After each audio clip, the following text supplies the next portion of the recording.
Sorry, I'd come up to the 15-minute mark, a brief intermission there, and here we go again.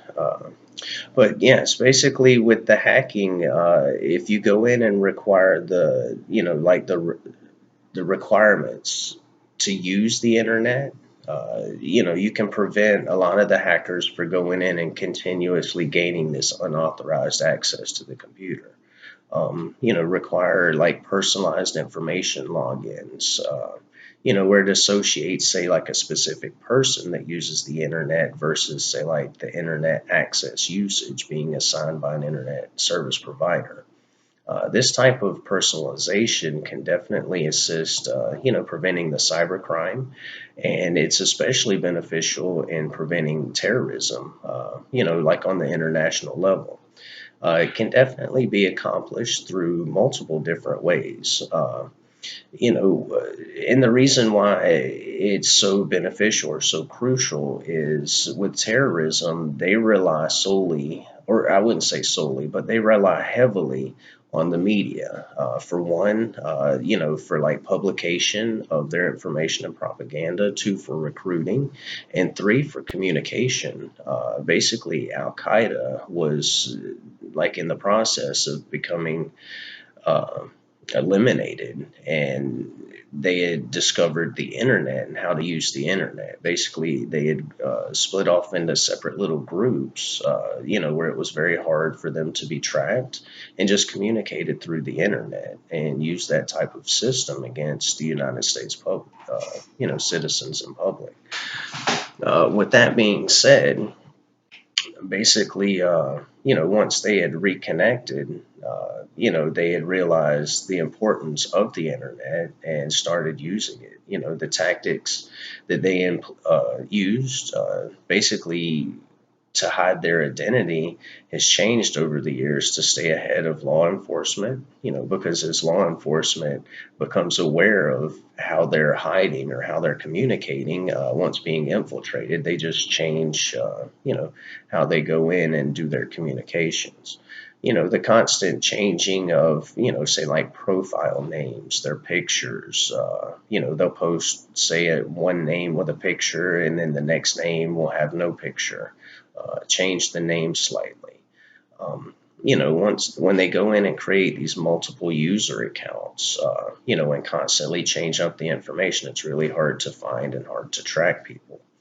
With that being said, the requirement for personal access or personal, usage of the internet could create a transparency for law enforcement, and it can assist in the areas to stop and prevent terrorist activity and behavior.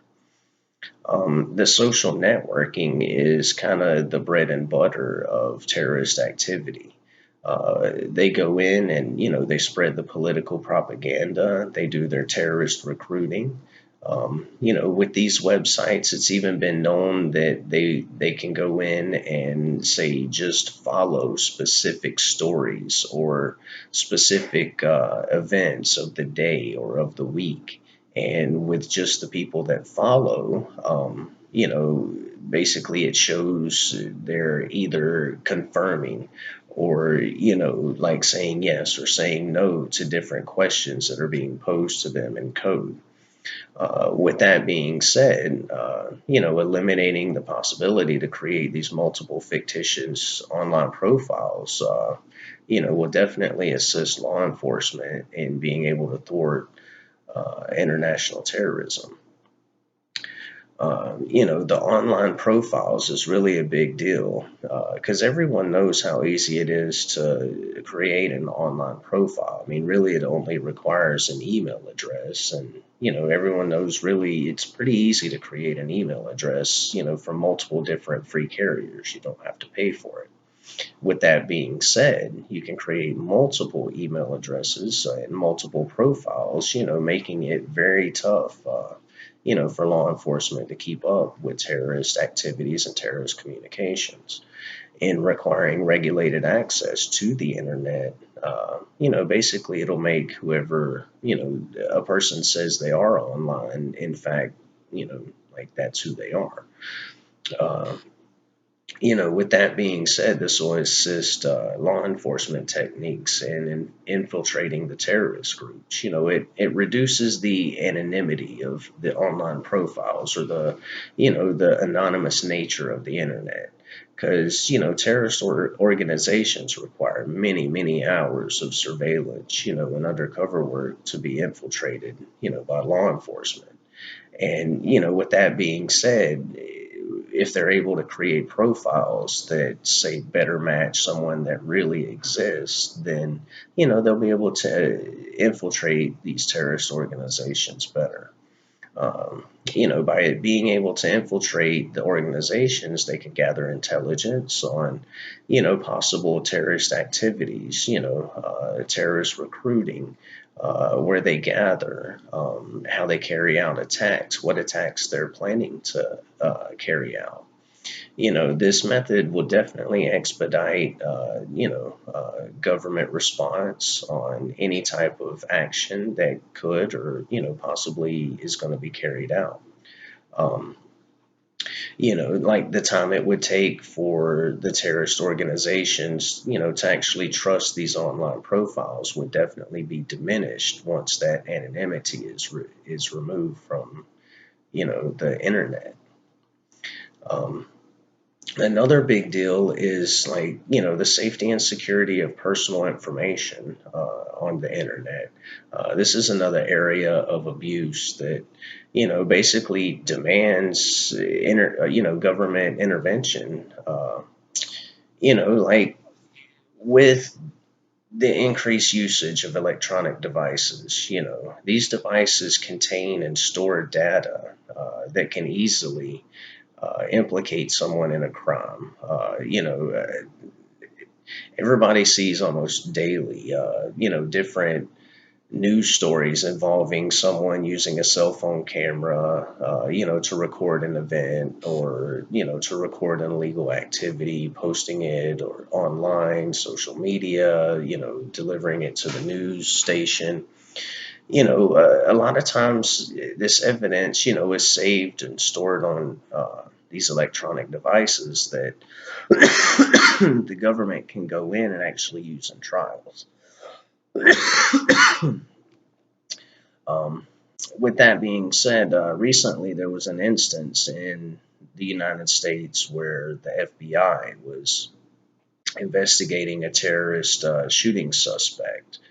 And basically, it was thought that his iPhone would contain information, possibly on who he was contacting, things he was doing, to help further the investigation, or let them know, let investigators know what was going on. Well, at the time, FBI had contacted Apple because the phone was an iPhone, which Apple manufactures, and the FBI had contacted Apple, and Apple refused to allow access or decrypt the phone, or, unlock the phone for FBI. This has actually brought about, a very highly debated legal issue. Apple stands behind their privacy policy that they provide, to each individual user. However, with the event of national security, the FBI feels that this should be overridden. With that being said, there was actually a lawsuit filed against Apple for, like, demand of compliance to be able to unlock this device so FBI could investigate further. Um, Shortly after, actually a few months after, the FBI decided that were going to drop the case. They had actually found, either through public or through private means, a way to unlock or decrypt the access to be able to get into the phone and gain the information they needed to further the investigation. Like, with this particular case, it's basically just highlighting an issue where there's a dilemma that's going to be facing law enforcement as the days and years go by. The increased use of smartphones and internet-capable devices accessing the internet is just going to increase. These type of situations are going to increase as well. Thus the requirement of possibly encryption software. The government can control encryption software to unlock, these electronic devices.